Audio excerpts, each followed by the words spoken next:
Baik, silahkan Bu Misi, saya serahkan waktu dan kesempatannya. Mangga.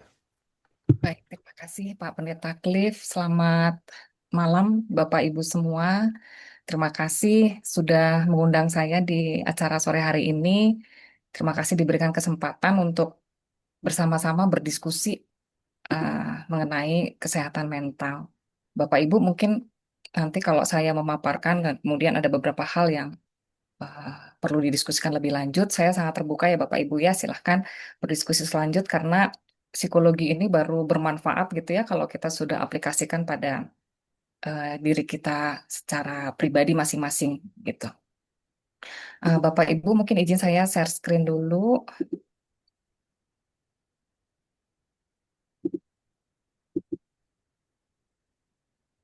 ya. Sudah terlihat ya Bapak Ibu ya, sesuai dengan tema kita hari ini yang diberikan pada saya.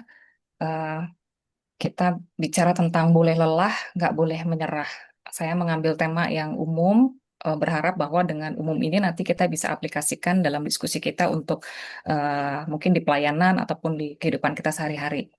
Saya mengambil subjudul Tetap Sehat Mental di Tengah Tekanan Hidup, ya Bapak Ibu ya.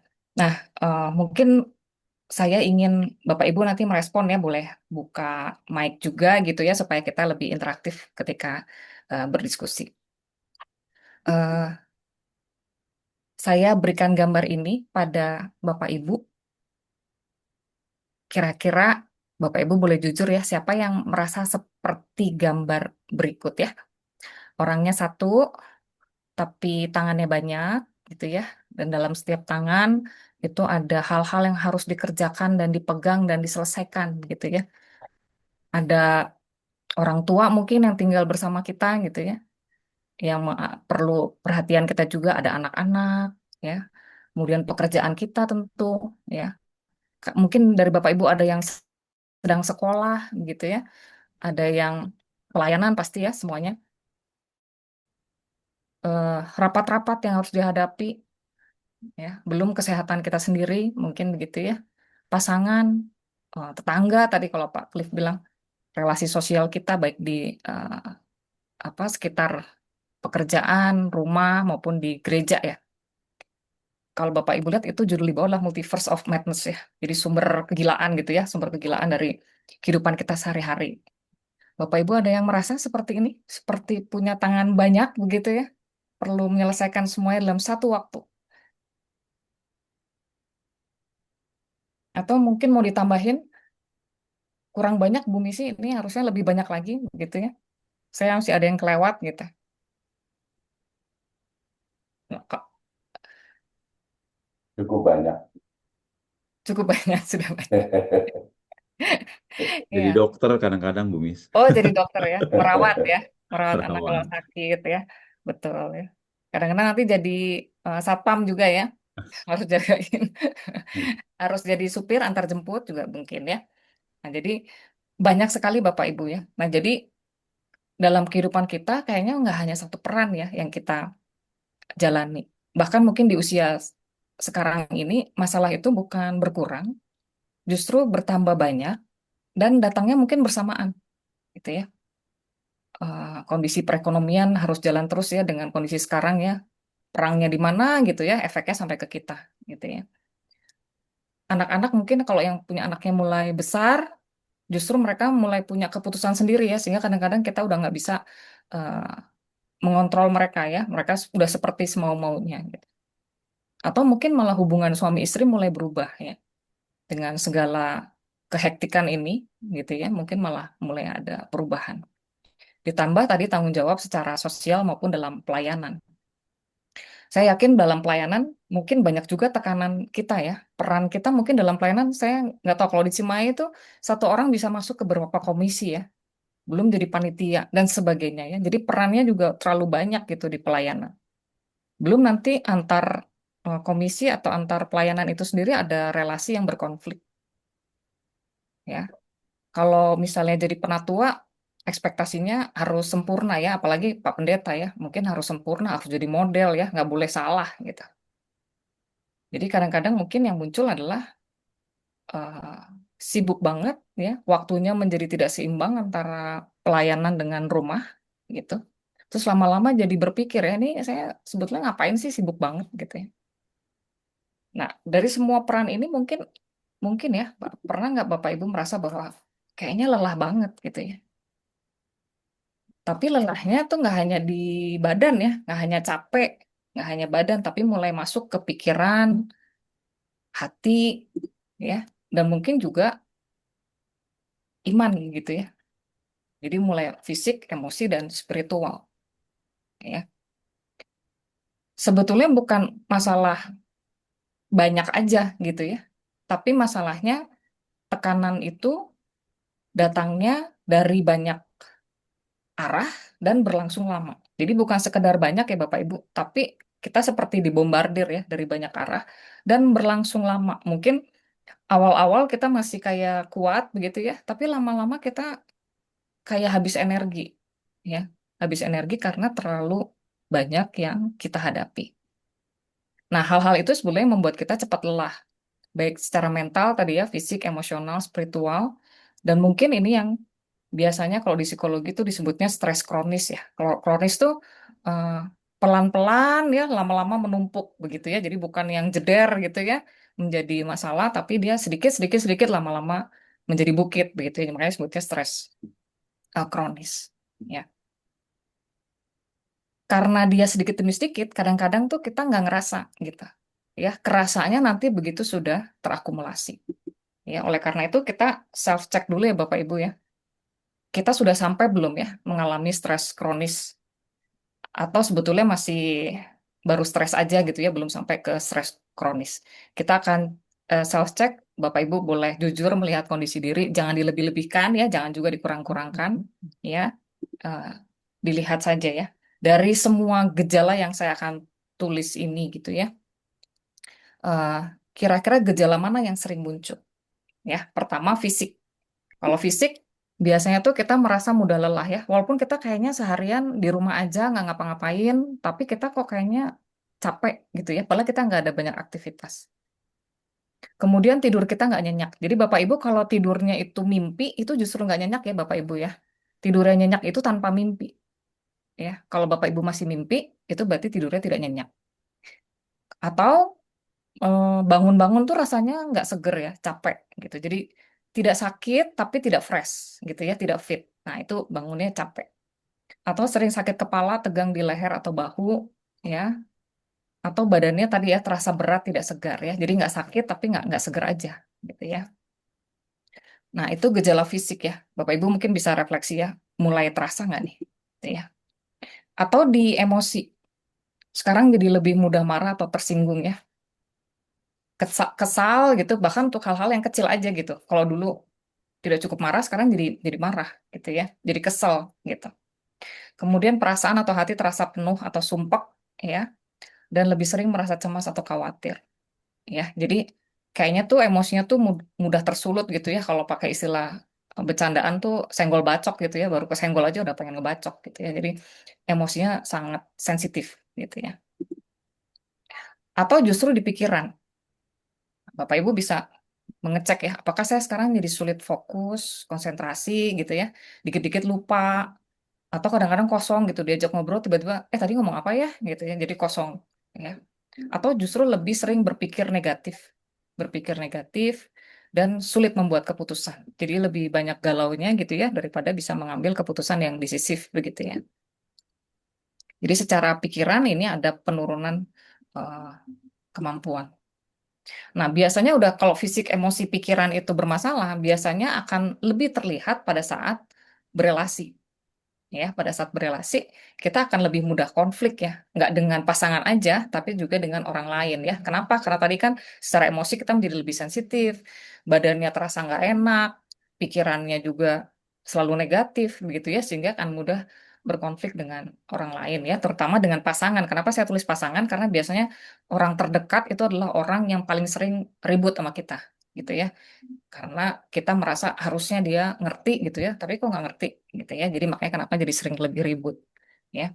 Atau komunikasi kita dengan anak atau anggota keluarga lain tuh jadi tegang ya. Biasanya biasa aja gitu ya, ini menjadi lebih tegang ya. nadanya bukan lagi do, tapi mungkin udah sol gitu ya kalau ngomong, udah tinggi. Ya. Atau justru kita jadi menghindari orang lain ya. Kita jadi nggak, asalnya suka kumpul-kumpul, ngobrol-ngobrol, kita jadi, ah enggak lah, ntar aja deh, saya malas lagi kumpul-kumpul gitu. Jadi itu justru menghindari orang lain. Dan merasa tidak dipahami. Karena tadi ya, kayaknya orang tuh nggak ngerti ya bahwa saya tuh lagi capek, saya tuh lagi banyak pikiran gitu ya, tetap aja dikasih tugas gitu. Jadi merasa tidak dipahami. Nah, jadi eh, paling mudah sebetulnya mendeteksi di relasi gitu ya, karena ini biasanya muncul akibat dari gejala eh, fisik, emosi, dan pikiran. Ya, jadi Bapak Ibu bisa jujur ya mana yang sering dialami nih. Kalau hampir semua kayaknya saya semua nih Bu ya gitu ya. Nah, mungkin jangan-jangan sudah ada stres kronik nih ya, udah apa seling mengalami memendam masalah begitu ya sehingga muncul stres. Kalau misalnya kita mau aplikasikan di pelayanan gitu ya, mungkin yang terasa adalah dulu tuh kayaknya saya melayani itu sukacita deh. Sekarang kok rasanya jadi beban ya gitu. Harus rapat, harus latihan gitu ya, harus datang lebih pagi daripada orang lain, misalnya begitu. Ya, jadi sukacitanya mulai berkurang ketika melayani. Kemudian juga tadi ya, dalam relasi jadi mudah tersinggung dalam pelayanan. Kalau dulu kayaknya oke nih ngobrol, ketawa-tawa, oke sekarang kok jadi saya tersinggung nih dengan apa bercandaan dia, misalnya gitu ya, lebih mudah tersinggung dalam pelayanan. Atau justru mulai menghindari tanggung jawab. Ya, misalnya, aduh sorry saya nggak bisa nih sibuk sama kerjaan, gantiin orang lain gitu ya, dan seterusnya. Jadi mencari-cari alasan supaya tidak terlibat dalam pelayanan, gitu ya. Dan juga mungkin tadi ada juga perasaan tidak dihargai. Kayaknya saya udah capek-capek, udah ngurusin ini dari pagi, tapi kok nggak ada yang terima kasih aja enggak, misalnya gitu ya. Nah, merasa tidak dihargai. Jadi mungkin dalam pelayanan itu juga eh, kita mungkin mengalami ini juga, gitu ya. Nah, yang menjadi masalah adalah apakah sebetulnya ini tuh kita tuh emang segitu lemahnya gitu ya atau iman kita tuh lagi kurang gitu ya kalau kalau dari sisi psikologi sebetulnya bukan masalah itu gitu tapi masalahnya adalah karena dalam kondisi stres yang berkepanjangan tubuh kita tuh biasanya modenya jadi siaga terus ya kalau dalam stres tuh ada sebelah ada dua mode ya. Siaga siap berperang atau siap lari antara itu ya jadi kalau kita menghadapi ancaman tuh biasanya dua itu mau perang atau mau lari. Nah, cuma kadang-kadang dalam kehidupan nyata kita tuh nggak bisa lari gitu. Jadi akhirnya tubuh kita tuh modenya mode siaga perang terus gitu ya. Dan kalau ini sudah terlalu lama, itulah yang membuat kita cepat lelah secara fisik, emosi, pikiran, dan juga spiritual. Ya, jadi bukan karena kita lemah begitu ya, bukan karena juga eh, iman yang lemah, bukan karena kita kurang bersyukur juga gitu ya, tapi karena memang secara ketubuhan itu memang eh, tubuh kita tuh udah capek gitu karena kita modenya siaga terus gitu ya. Karena manusia tuh pada dasarnya instingnya adalah untuk survive ya.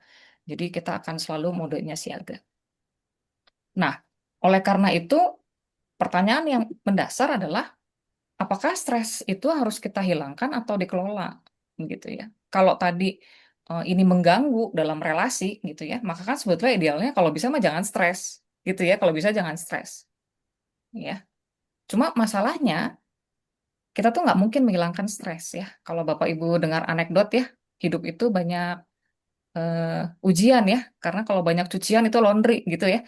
Jadi memang mau nggak bisa gitu kita tuh menghilangkan ujian ya, menghilangkan stres itu nggak bisa.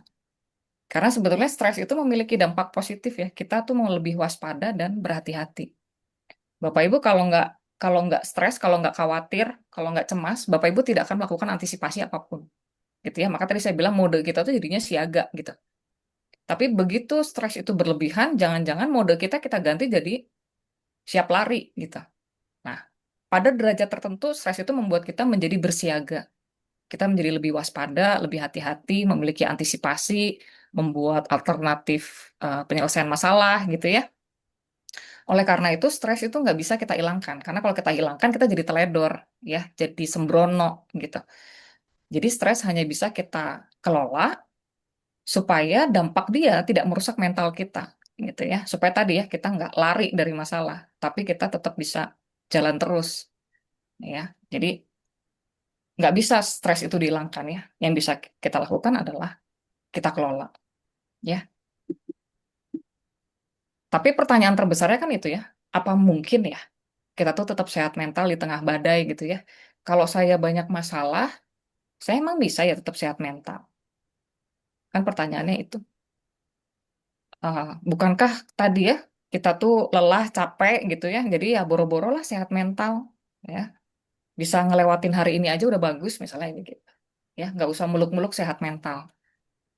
Nah, kalau ditanya apakah mungkin kita sehat mental di tengah badai hidup kita gitu. Kalau menurut saya itu mungkin gitu ya. Mungkinnya gimana? Karena kita bisa lihat ya tadi kalau dari contoh Pak Pendeta ada orang yang punya keinginan bunuh diri ya. Kalau mungkin Bapak Ibu terakhir dengar berita tuh ada ya anak tuh nggak punya peralatan tulis dan dia akhirnya bunuh diri ya anak SD. Sekarang pertanyaannya, banyak nggak kira-kira yang nggak punya peralatan tulis? Mungkin banyak ya Bapak Ibu ya. Tapi kan nggak semuanya bunuh diri ya gitu. Artinya ada kapasitas tertentu dalam setiap diri kita itu yang sebetulnya bisa membuat kita tetap jadi orang waras gitu ya, tetap sehat mental. Nah, sehingga kita bisa saja sehat mental kalau kita meningkatkan kapasitas kita untuk mengatasi tekanan. Jadi bukan menghilangkan tekanan, ya. Kan tadi stres atau tekanan itu nggak bisa dihilangkan, ya. Yang kita bisa lakukan adalah kelola. Kelolanya bagaimana? Tingkatkan kapasitas kita untuk melawan. Ya, sama kalau bisa kita analogikan kalau kita perang ya, kalau kita perang, musuh udah di depan mata, nggak mungkin dihilangin ya. Tapi yang bisa kita lakukan apa? Meningkatkan kapasitas kita untuk berperang melawan mereka, begitu ya. Entah peralatan perangnya yang ditambah, gitu ya, jumlah pasukannya ditambah, ya strateginya diganti dan seterusnya, gitu. Jadi kapasitas kita yang harus ditingkatkan, bukan tekanannya yang dikurangin. Ya, begitu kapasitas kita meningkat, maka tekanan itu akan menjadi kelihatan lebih ringan, begitu ya. Nah, kalau kita meningkatkan kapasitas kita, maka kita akan tetap bisa menjalani hidup ya, walaupun hidup itu tidak mudah. Itu ya, karena kita punya kapasitas tersebut. Nah, kalau misalnya tadi ya, oh, kita bicara sehat mental ya, tapi sebetulnya sehat mental itu apa sih gitu ya? Ciri-ciri orang sehat mental apa? Apakah saya sekarang tuh lagi sehat mental atau enggak gitu? Kayaknya sih saya tetap menjalani hidup saya ya gitu ya. Saya tetap setiap hari pergi kerja, saya tetap pelayanan gitu. Tapi saya sehat mental enggak.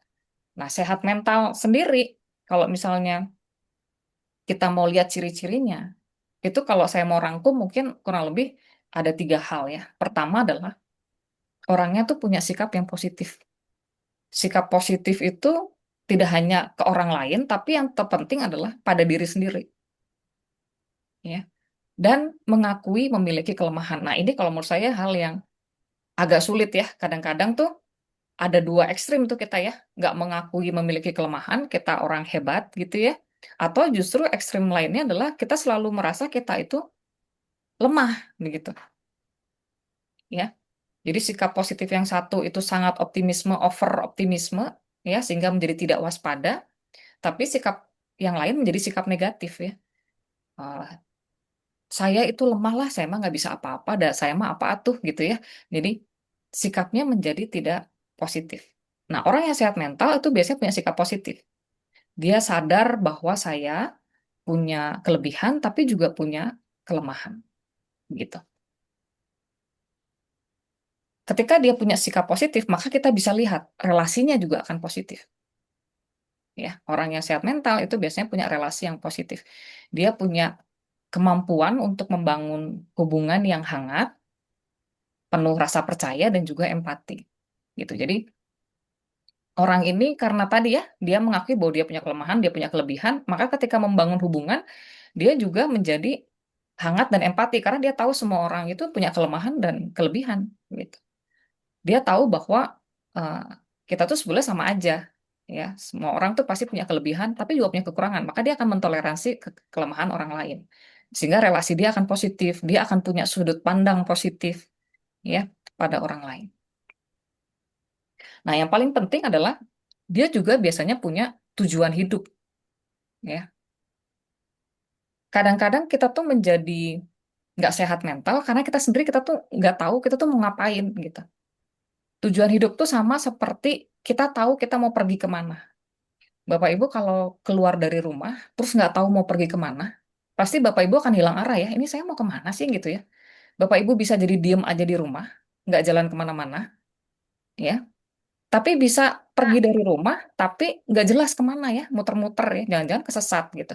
Jadi karena nggak punya tujuan hidup, justru jadi orang itu tidak punya arah yang jelas, tidak punya target, ya. Bahkan mungkin jadi nggak punya harapan ya. Nah, jadi tujuan hidup itu harus harus ada karena tujuan hidup itulah yang menarik kita ke arah sesuatu yang berarti buat hidup kita. Kalau kita nggak punya tujuan, maka tadi ya, kita tuh tidak bisa melihat segala sesuatu dalam kehidupan kita sehari-hari itu ada maknanya. Ya, mungkin kita menjadi lebih apa ya, setiap pengalaman tuh ya lewat begitu aja gitu ya, tidak bermakna. Karena kita tidak merefleksikan sebetulnya apakah ini ada manfaatnya atau tidak buat saya. Ya, jadi yang disebut sehat mental itu bukan berarti orang itu nggak punya masalah ya Bapak Ibu ya. Orang itu tetap punya masalah. Bedanya tadi ya, sikap dia lebih positif, dia tetap berelasi positif, dan dia punya tujuan hidup. Ya, jadi masalah mah tetap ada, tapi berbeda dari kapasitasnya. Ya, kapasitasnya itu sikapnya positif, relasinya positif, dan punya tujuan hidup. Jadi masalah mungkin bisa sama aja ya, tapi bisa juga lebih berat atau bisa juga lebih ringan. Ya, jadi semua orang punya masalah. Bisa sama masalahnya, bisa lebih berat, bisa lebih ringan.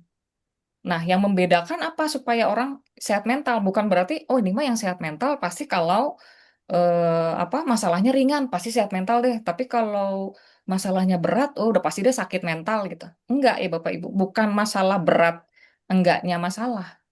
Tapi yang menjadi penting adalah membuat kita sehat mental adalah tadi ya, respon kita gitu. Respon kita atau tadi ya sikap positif kita dan sebagainya. Jadi yang membedakan orang kuat dan tidak kuat itu bukan besar kecilnya masalah, tapi ya cara dia merespon situasi itu. Respon kita bisa berbeda ya. Mungkin kita bisa lihat ada orang apa yang masalahnya berat banget gitu, tapi dia terlihat seperti happy gitu ya, tetap terlihat tetap bersyukur, tetap terlihat aktif di pelayanan misalnya begitu. Padahal mungkin kita berpikir, aduh kalau saya punya masalah kayak dia, kayaknya saya udah nggak sanggup deh, gitu. Ya, berarti yang berbeda adalah respon ya, responnya, bukan masalahnya. Jadi banyak orang berpikir bahwa kalau kita kuat, maka kita pasti bisa selesaiin semua. Kita kalau kita kuat juga kita nggak boleh lelah gitu ya. Nggak juga gitu. Tapi orang kuat itu justru orang yang tahu caranya bangkit saat lelah. Gitu. Artinya respon dia kan yang akan berbeda ya. Bagaimana saya bertahan dan bangkit dari tekanan, itulah yang membedakan antara orang kuat dan orang tidak kuat. Jadi asumsi bahwa orang kuat itu udah pasti selalu kuat lah, nggak pernah jatuh, nggak pernah lelah, salah ya. Tapi lebih dia tahu bahwa dia harus bangkit lagi saat dia lelah atau jatuh.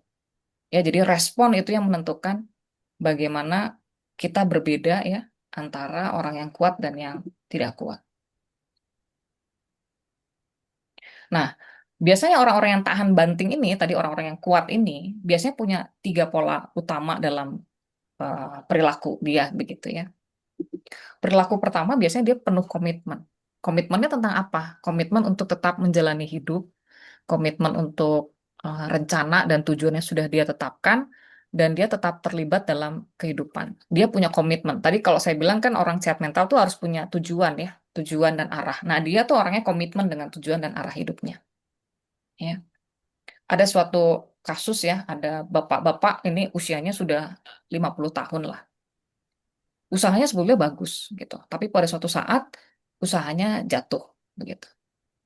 Kebetulan anak-anaknya juga lagi di fase sulit ya. Anaknya tuh udah lulus kuliah gitu, tapi belum bekerja misalnya begitu. Kemudian ketika ditanya, kenapa kok Bapak masih terus ya bekerja begitu? Dia bilang ya saya memang nggak bisa nyerah karena kalau saya berhenti semua akan berhenti ya karena keluarga saya itu bergantung pada saya. Sehingga yang dia lakukan apa ya dia tetap bangun pagi, tetap berusaha, tetap hadir untuk keluarganya gitu. Bukan karena dia tidak lelah, tapi karena dia memilih untuk tetap terlibat ya sesuai dengan komitmen dia bahwa sebagai kepala keluarga dia harus terus ya jalan nggak boleh berhenti. Kenapa dia memutuskan untuk tetap terlibat? Karena dia tahu kalau dia semakin menjauh, justru dia semakin kehilangan energi. Kalau dia bilang ya udahlah berhenti aja, percuma kayaknya saya capek-capek kerja juga, anak-anak saya nih eh, apa sibuk sendiri, anak-anak saya juga jadi malas-malesan gitu ya, nggak mau kerja misalnya gitu ya. Mungkin dia akan semakin kehilangan energi karena dia frustasi gitu ya, sibuk dengan perasaan dia seperti itu.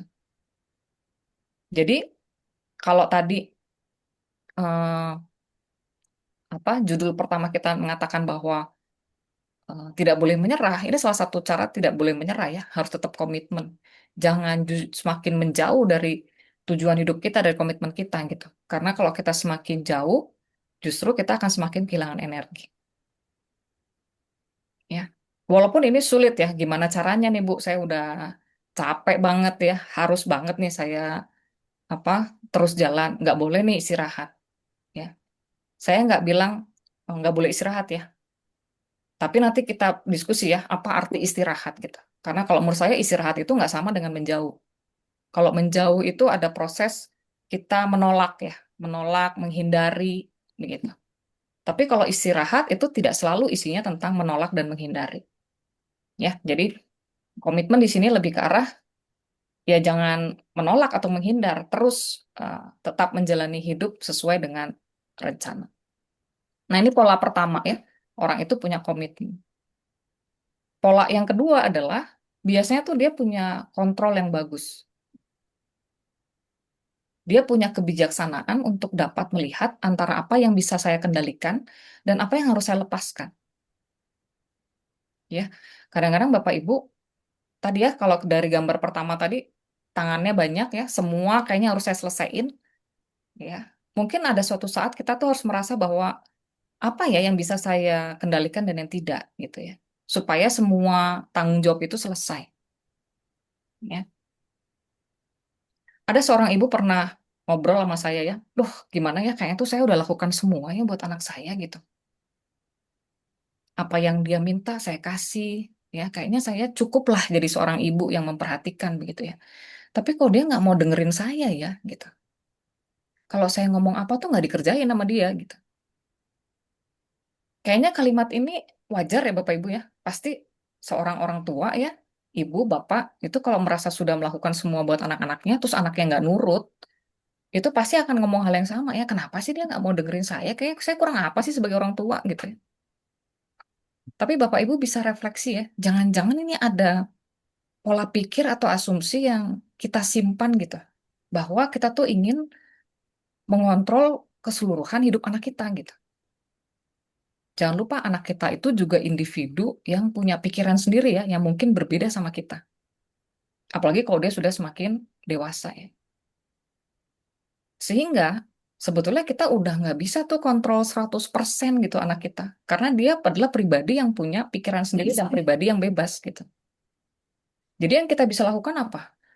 Hanya bisa membimbing, tapi nggak bisa nentuin dia ke sana sini ya. Dia bukan boneka yang bisa kita tentuin, kita atur semuanya. Nah, di saat itulah sebetulnya tadi yang saya bilang, ya, sebagai orang tua mungkin kita harus juga punya apa ya bijaksana gitu ya tentang apa yang bisa kita kontrol, kita bisa kendalikan, dan apa yang memang harus ya itu memang bukan bagian saya gitu, ya. Kalau di contoh kasus ibu tadi tadi eh, yang bisa dikontrol adalah respon ibu itu ya bahwa dia apa eh, mendidik anaknya ya memberikan yang terbaik buat anak-anak itu bisa dia kontrol ya. Tapi yang nggak bisa dikontrol adalah respon anaknya kan sebenarnya nggak bisa dikontrol ya. Yang bisa dikontrol adalah respon ibunya. Ibunya mau ngapain gitu. Ibunya bisa memilih nih dengan anak yang tidak nurut itu, apakah dia menjadi ya udahlah ya udah terserah kamu deh, mama udah nggak peduli ya gitu. Bisa memilih begitu, atau dia tetap memilih untuk tetap mengawasi anak, menasehati, menegur. Dia bisa memilih kan. Itu respon yang bisa dikontrol. Tapi masalah anak itu akan berespon apa, itu kita udah nggak bisa kontrol. Ya. Jadi kalau yang bisa kita kontrol itu biasanya respon kita, sikap kita, dan keputusan kita. Yaitu kita bisa kontrol. Di luar itu biasanya kita agak sulit mengontrol ya. Sehingga kita tadi harus bijaksana bahwa, oke, yang penting saya sudah lakukan bagian saya, eh, bagian orang lain tuh bukan lagi di kontrol saya. Gitu ya. Nah, stres ini muncul kalau kita mencoba mengontrol yang tidak bisa kita kontrol. Ya. Misalnya dalam pelayanan ya, kayaknya saya sudah kepala jadi kaki, kaki jadi kepala gitu ya. Kenapa ya masih ada netizen yang bilang saya masih kurang aja gitu ya. Itu kan opini netizen itu udah nggak bisa kita kontrol ya. Ketika kita berusaha mengontrol, mencoba menjadi menyenangkan semua orang, itu yang akan menimbulkan stres ya. Karena susah menyenangkan semua orang ya. Karena semua orang punya kesenangannya masing-masing. Maka kita akan stres kalau kita berusaha menyenangkan semua orang. Ya, karena tadi respon senang orang lain itu di luar kontrol kita. Mereka bebas mau seneng sama kita kayak mau enggak gitu ya bebas. Nah, kalau kita pengen mengontrol semua maka kita akan stres. Jadi kalau kita nggak mau stres ya kontrol lah yang apa yang bisa kita kontrol ya. Di luar itu ya udah ikhlas aja gitu apa yang terjadi. Ya, oke. Ini pola kedua ya. Jadi orang yang sehat mental itu biasanya punya kebijaksanaan untuk mengetahui apa yang bisa dikontrol dan tidak. Yang ketiga adalah tantangan ya. Orang ini punya sudut pandang gitu ya. Kalau dia melihat masalah itu bukan sebagai hambatan tapi sebagai tantangan. Jadi dia melihat segala sesuatu yang sulit di depannya itu sebagai tantangan, bukan hambatan. Ini agak beda ya Bapak Ibu ya. Kalau tantangan itu kita tahu sulit tapi kita bisa lampaui. Tapi kalau hambatan itu sulit dan kita tahu ini tidak bisa kita lalui ya, hambatan. Gitu ya. Jadi agak beda nih ya tantangan dan hambatan. Nah, kadang-kadang Bapak Ibu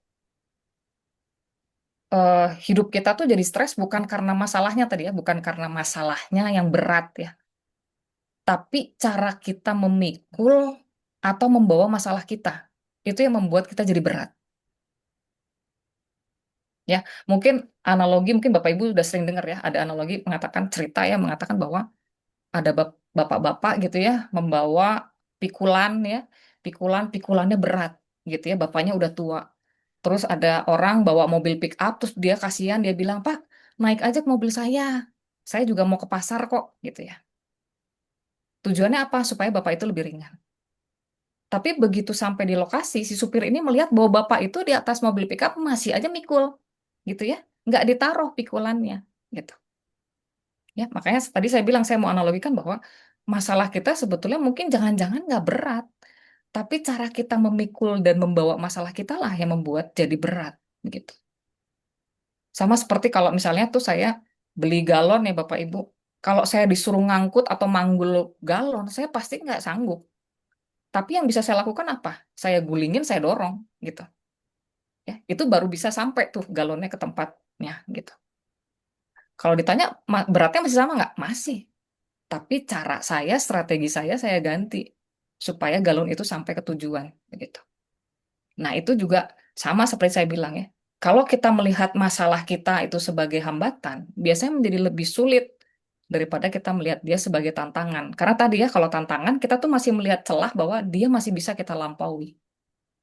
Tapi kalau hambatan itu biasanya kita sudah menutup celah. Udah nggak bisa lah gitu. Ini mah hambatan buat saya. Ya.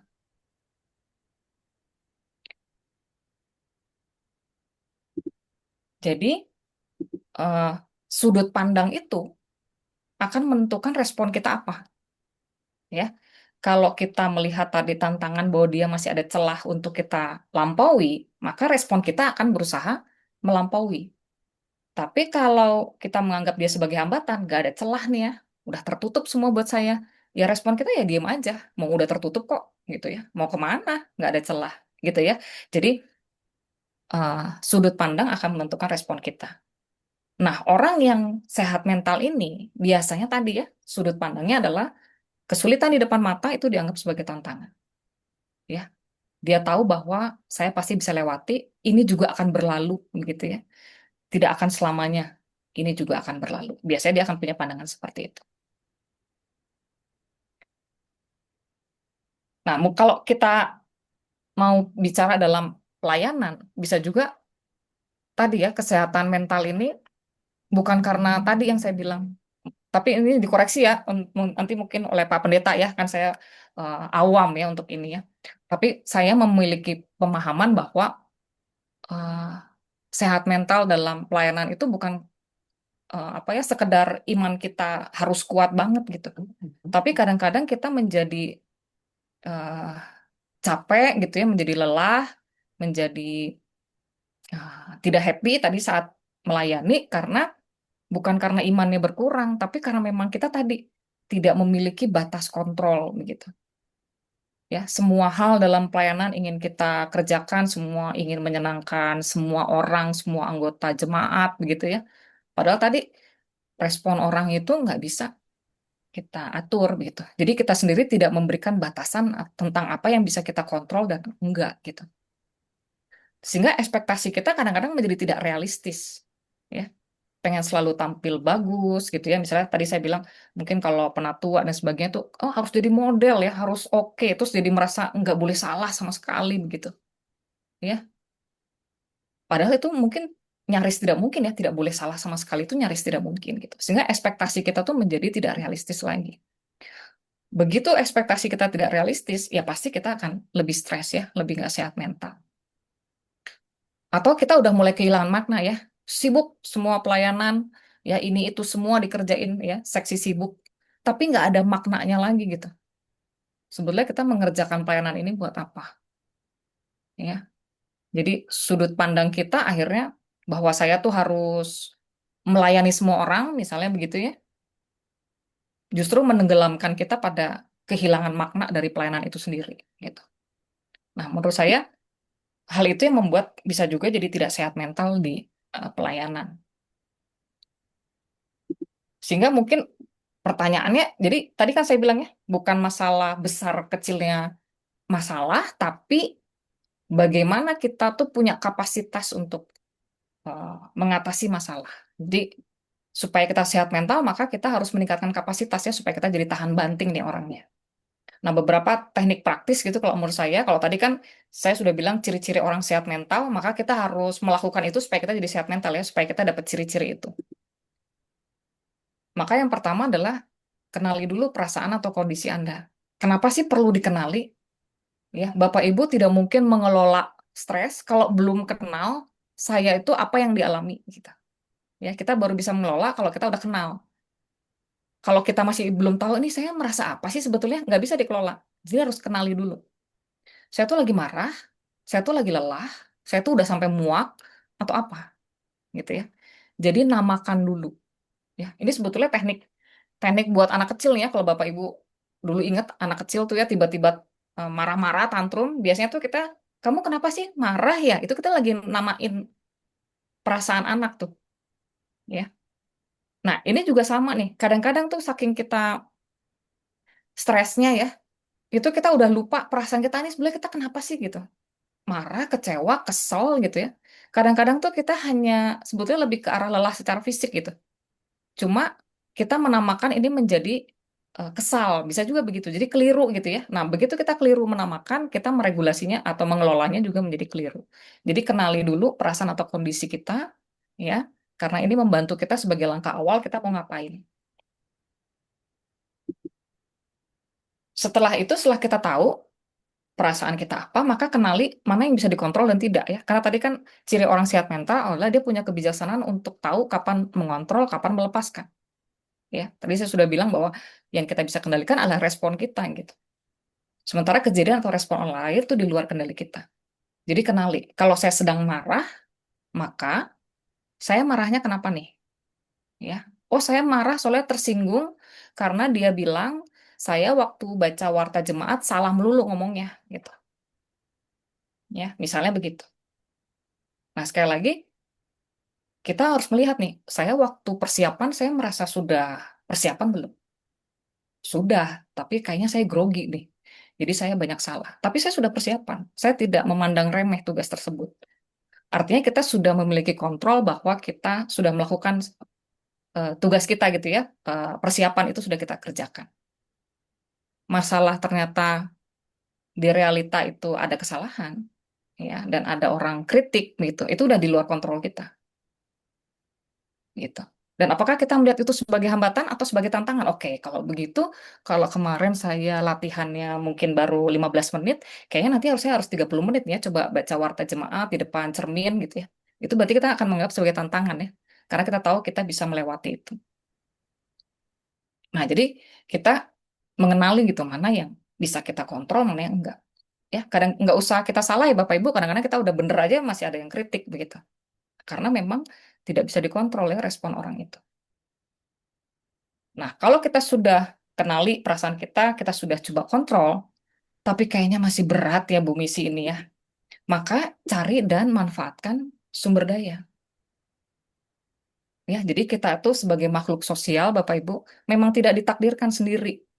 Ya, kita tuh harus cari sumber daya. Jadi jangan berjalan sendirian.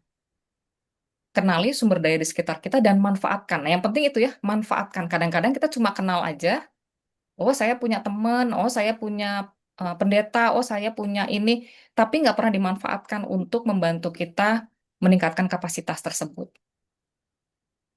Ya, jadi relasi sosial itu harus memperkuat kapasitas diri ya, karena dengan itu kita bisa memperoleh dukungan. Untuk usia usia kita mungkin kuantitas udah bukan jadi apa tujuan utama ya, nggak perlu punya banyak teman banget. Tapi yang paling penting adalah punya kualitas teman ya. Teman yang mendalam, yang bisa kita curhatin, ya kita percaya bahwa kalau kita ngomong nggak akan nyampe ke orang lain, ya sama-sama membantu mencari solusi. Jadi di usia kita tuh mungkin lebih kualitas ya, bukan lagi kuantitas banyak. Jadi dengan berjalan bersama orang lain, itu tuh kita seperti dapat energi baru, ya energi baru untuk bisa meningkatkan kapasitas. Nah, mungkin secara lebih detailnya ini ya, tadi yang saya bilang kenali emosi dan kontrol gitu ya. Yang sebenarnya mau saya bilang adalah latih respon kita gitu. Jadi ini tuh sesuatu yang bisa kita latih ya Bapak Ibu. Jadi jangan reaksinya didahulukan, tapi responnya. Jadi latih respon kita. Jadi lakukan reflektif ya, bukan reaktif. Kalau ada orang mengkritik, reaktif kita adalah kita akan balas ya kritikan. Enggak, saya nggak gitu gitu. Ya, itu reaktif. Tapi kalau kita reflektif, kita akan mundur dulu melihat kenapa ya dia melakukan itu. Saya salahnya di mana, saya kurangnya apa, kenapa dia begitu. Jadi kita reflektif dulu. Mundur dulu untuk berefleksi. Kasih jeda nih, kasih jeda waktu. Ya, saya selalu analogikan dengan seperti busur anak panah ya. Kalau kita mau dia eh, lemparnya jauh tuh kan kita harus tarik dia ke belakang ya. Tarik ke belakang, tapi bukan sekadar ke belakang kan, tapi ada menyusun kekuatan ya supaya dia bisa anak panah ini bisa lebih jauh gitu ya. Jadi paling gampang melatih respon bukan reaksi ini salah satunya adalah sebetulnya saat kita emosi lagi tinggi kasih jeda ya. Jadi jangan reaktif tadi kasih jeda, tapi reflektif. Kalau masih sulit, ada beberapa orang tuh menulis masalah. Kenapa menulis masalah? Karena waktu kita menulis itu ada terjadi perpindahan emosi ke logika ya, karena menulis itu membutuhkan logika berpikir. Kenapa perlu memindahkan emosi ke logika? Karena biasanya problem solving itu kan keputusan itu dengan logika ya, bukan dengan emosi. Gitu. Maka kita perlu pindahkan emosi itu ke logika supaya kita bisa mencari alternatif keputusan ya. Jadi tulis masalah. Saya punya masalah ini dengan membaca ulang, menulis itu tuh emosinya, energinya bergerak ke logika. Saya selalu bilang logika ya pikiran dengan emosi itu seperti dua sisi mata uang gitu. Kalau kita lebih banyak ke emosi, logikanya jadi nggak jalan.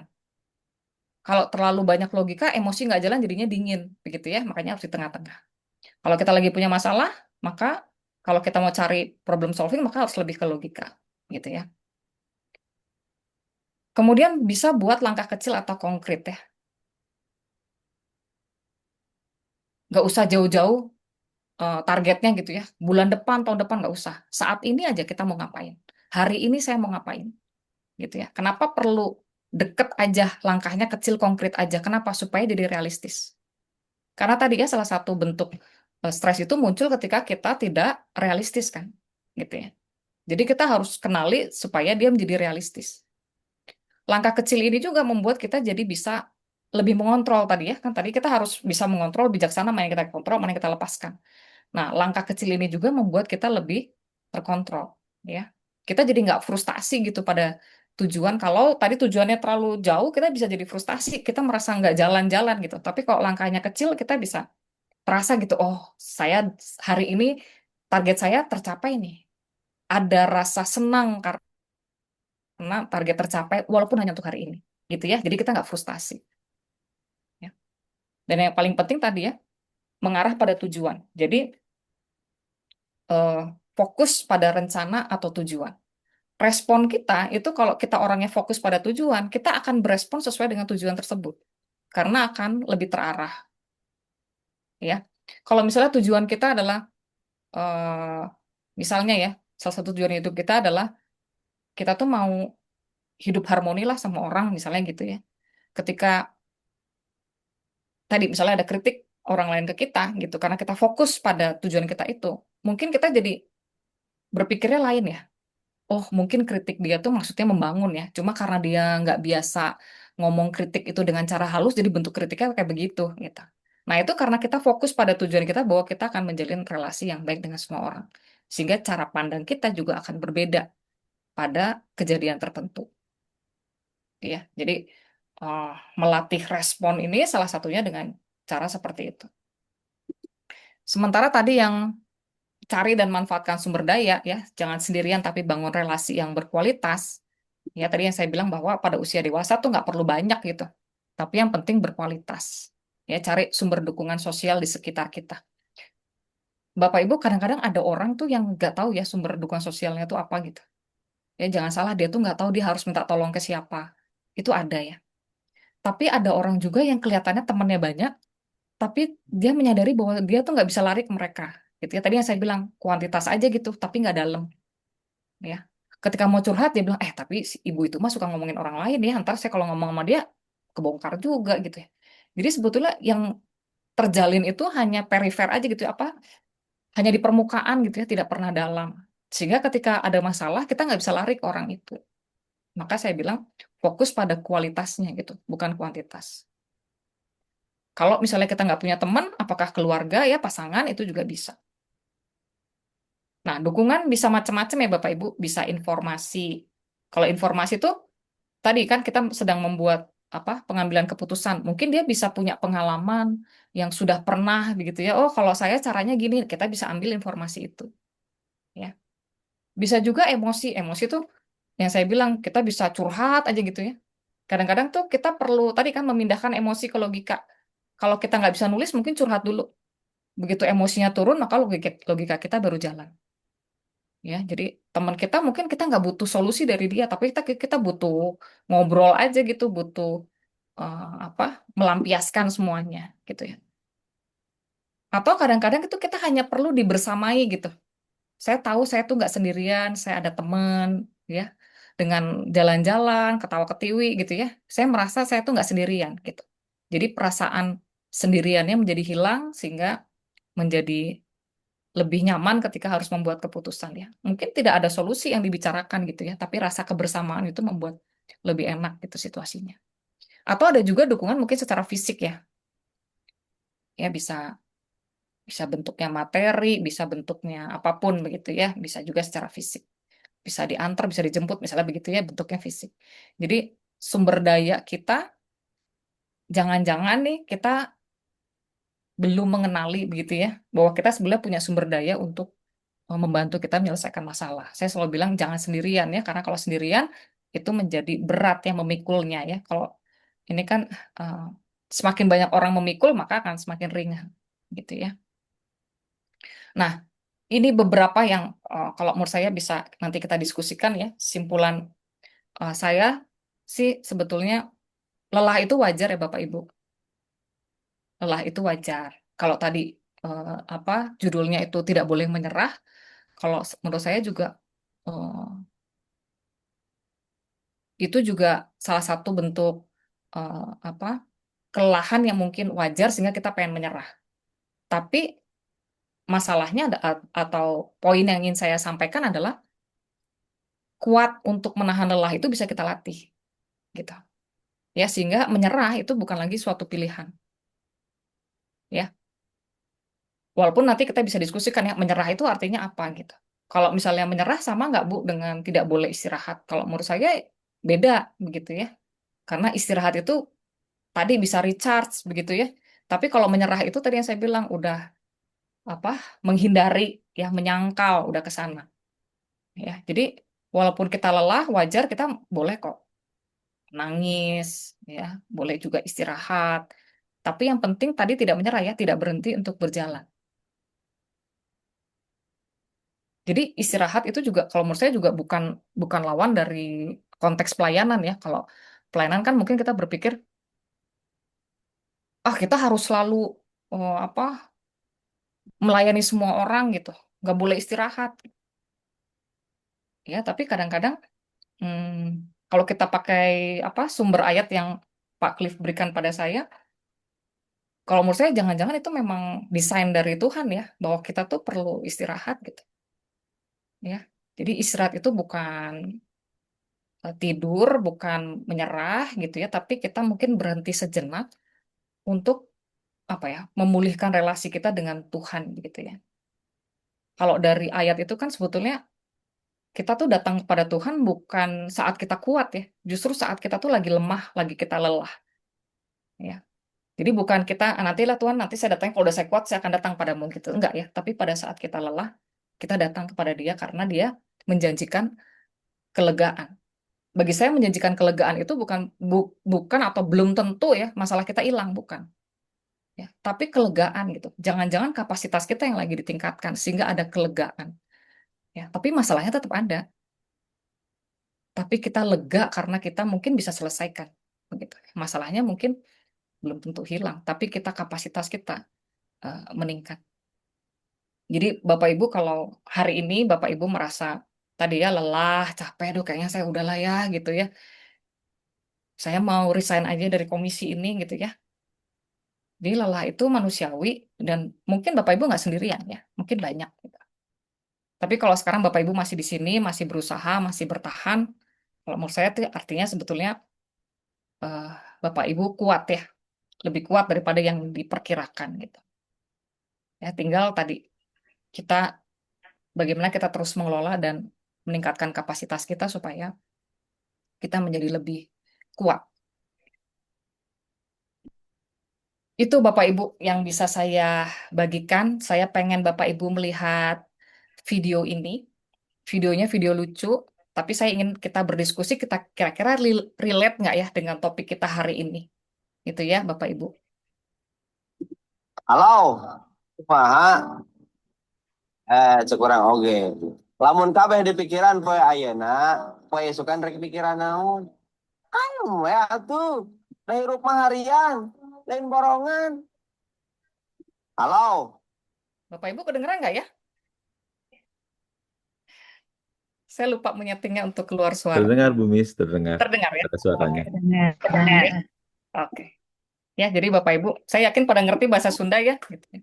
Ya, Makanya jangan mikirin semuanya hari ini. Kalau kita mikirin semua hari ini, besok mikirin apa tuh gitu ya. Udah hidup mah harian bukan borongan gitu ya. Nah ini videonya lagi trending ya Bapak Ibu ya. Kira-kira relate nggak ya dengan topik kita hari ini ya? Mungkin Bapak Ibu ada yang bisa sedikit ya share. Relate-nya dengan topik yang mana ya? Dengan bahasan apa nih? Pelan-pelan. Pelan jalannya, pelan. Jangan lari. Pelan Eh, jalannya, pelan jangan jalannya jangan lari ya. Oke. Apalagi Bapak Ibu, ada yang merasa relate nggak?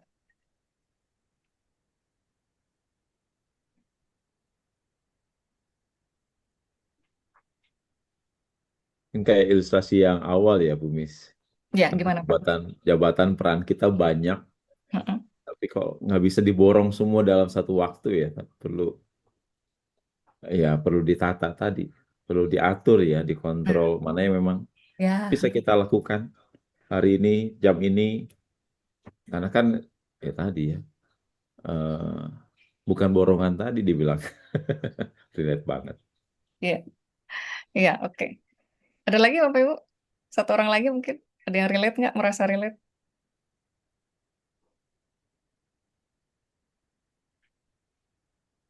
Ya, kalau menurut saya sih sangat relate, Bu. Karena seperti firman Tuhan juga, kesusahan hari ini cukup untuk hari ini. Besok ada kesusahannya sendiri. Jadi untuk besok jangan dipikirin sekarang, besok mau besok aja, barangkali begitu. Iya. Betul Pak. Setuju ya Pak? Kesusahan besok-besok masih ada susahnya lagi ya Pak ya? Betul ya. Ya, saya setuju ya Bapak Ibu. Saya juga berpikiran yang sama tuh lihat saya video ini ya. Nggak sengaja nih, biasa nih. Kalau saya mau ngasih materi, suka tiba-tiba ngelihat sesuatu yang saya pikir bisa dicocokkan dengan materi saya. Saya berpikir tadi masalah kontrol gitu ya. Kita harus membatasi, mengontrol. Nggak semuanya kita kerjakan sekarang. Kita harus bagi-bagi mana yang kita bisa kerjakan, mana yang kita harus lepaskan dulu gitu. Dan juga tidak overthinking Bapak Ibu. Kadang-kadang stres itu muncul karena kita overthinking. Namanya juga overthinking ya. Kita berpikir berlebihan yang belum tentu kejadian. Dan biasanya yang belum tentu kejadian itu justru lebih mencemaskan begitu ya. Padahal pas udah hari H-nya, nggak kejadian gitu. Padahal kita udah sibuk dari kemarin cemas gitu ya. Nah, overthinking itu juga tidak oke gitu. Jadi harus semua sesuai porsinya ya, supaya kita bisa terus menjalani hidup kita dengan apa sukacita ya. Itu aja Pak Cliff dari saya, Bapak Ibu terima kasih. Mungkin kita bisa lanjutkan dengan diskusi ya. Halo, Sorry, Pak. sorry. Eh, Iya, baik. Terima kasih Bu Mis ini eh, materinya luar biasa. Sangat relate ya dengan kehidupan kita masing-masing tadi. Karena tantangannya tiap kita punya tantangan beda-beda dan lain sebagainya, dan terkadang kan memang pusing ya, ini mana duluan yang harus dilakukan, mana duluan yang uh, perlu untuk dijawab dan diselesaikan dan sebagainya, dan terkadang malah malah jadi diem, bingung ya, karena mau ngapa-ngapain jadi bingung. Ya, kita akan diskusi Bapak Ibu. Ini sudah ada yang langsung nih nanya nih.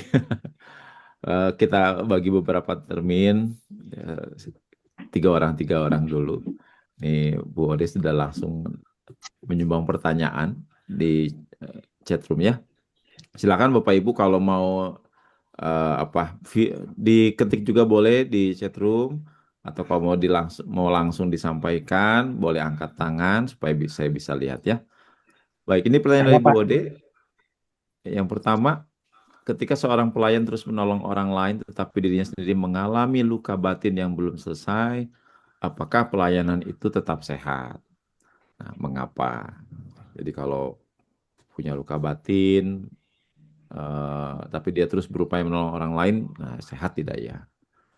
Itu yang pertama. Lalu Pak Roni, mangga Pak Roni, boleh disampaikan secara langsung. Saya dulu, Pak. Mangga, mangga. Baik, terima kasih Pak Klip. Selamat malam, Bu Messi. Yang saya akan tanyakan dari yang Bu Messi sampaikan yang materi yang pertama ya, Bu ya. Ya. Ya, saya kalau tidur suka direkam sama istri saya. Katanya saya tidurnya ngorok, begitu ya, Bu ya. Padahal dalam pikiran saya tidur saya itu ngorok saya itu kedengeran gitu, Bu. Sampai suara daun kadang yang jatuh itu juga saya kedengeran. Tapi saya bilang tidur saya itu nggak nyenyak, tidur saya itu nggak pulas.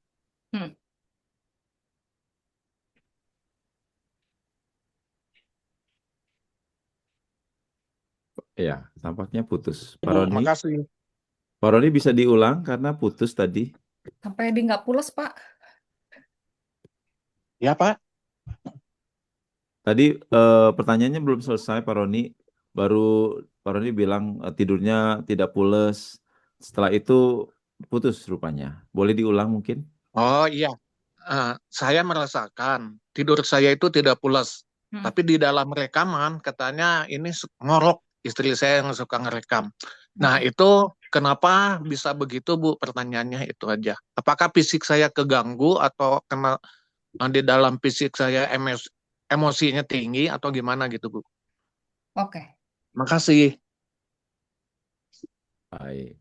Ada satu lagi boleh untuk termin yang pertama, jika ada yang mau bertanya. Oh Pak Agus, mangga. Ini Pak Agus Rahman Daud, seingat saya dari GKP Cirebon kalau tidak salah ya. Atau, mangga silakan Pak Agus. Kampung Sawah, Pak. Oh Kampung Sawah. Oh berarti namanya mirip rupanya. Silakan dibuka mic-nya.